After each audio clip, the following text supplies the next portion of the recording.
7 জনকে বলা হয় না, 3 আর 3 6 জনকে, বর্ধমানের 3 জন, পশ্চিম মেদিনীপুর। কৌশিকদা এসেছিল কোথায়?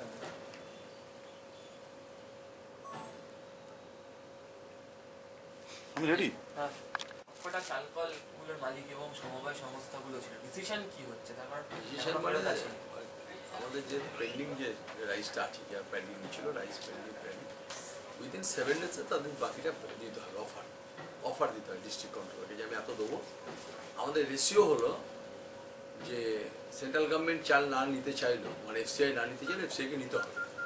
সেটা আমরা এফসিআইকে কিছুটা রাজি করাতে পেরেছে বলেছি। এখন এফসিআই তো আমাদের কাছে একটা কথা বলে যায় কর্মকর্তারা, আর তারপরে গিয়ে মিথ্যা কথা বলে, তারপরে ওর এরিয়া ম্যানেজারকে বলে দেবে নেবেন না, পশ্চিমবঙ্গের অফার দিলে কোনো সিএমআর এজেন্সি চাল নেবেন না, একটা প্রবলেম। তাই এফসিআইকে গড় রেসিও করেছি, যারা 4 লরি এফসিআইকে দেবে তারা 3 লরি স্টেট পুলে দেবে, মানে সেন্ট্রাল পুল বলা এফসিআইকে। সেন্ট্রাল পুলে যদি 4 লরি তুমি দাও, তাহলে 3 লরি আমার স্টেট পুলে দেবে। স্টেট পুলে দেওয়ার মানে খাদ্য সাথী প্রকল্পে রাজ্য খাদ্য সুরক্ষা যোজনা 1, যোজনা 2 এর জন্য দেওয়া। আর সেন্ট্রাল পুলের চালটা যদি দেয়, তাহলে সেন্ট্রাল পুলে আমরা এনএফএসএ দিতে পারবো। এনএফএসএ দেয় যেটা হলো লিমিটেড, সারা কালেকশন করে সারা বছরে তো 1 লক্ষ হবে কালেকশন হবে। এনএফএসএ যা দিতে লাগবে সেটা আমরা পুরোটাই আমরা কালেকশন করি। এফসিআই তো দায়িত্ব কর্তব্য যে তারা কিছুটা কেনা রাজ্যের ফার্মারের কাছে। আর আজকে সব থেকে যেটা ভয়ঙ্কর কাণ্ড হয়েছে যে আজকেই তো বর্ধমানে 550 1500 টাকা কেজি হয়ে গেছে, এই কুইন্টাল হয়ে গেছে 1550 টাকা। কুচবিহারের মতো জেলায় বলছে 1450 টাকা ধানের কুইন্টাল হয়ে গেছে। তাহলে এখন কে দেবে আর ধান? আর তো ধান কেউ দিতে চাইছে না। ধানের দামটা চরম জায়গায় পৌঁছে গেছে। মানে ধরুন 25 বছরের মধ্যে এত চরচর করে ধানের দাম বেড়ে গেছে, বাড়েনি। চরচর করে ধানের দাম, এটা হলো শুভ লক্ষণ আমাদের কাছে।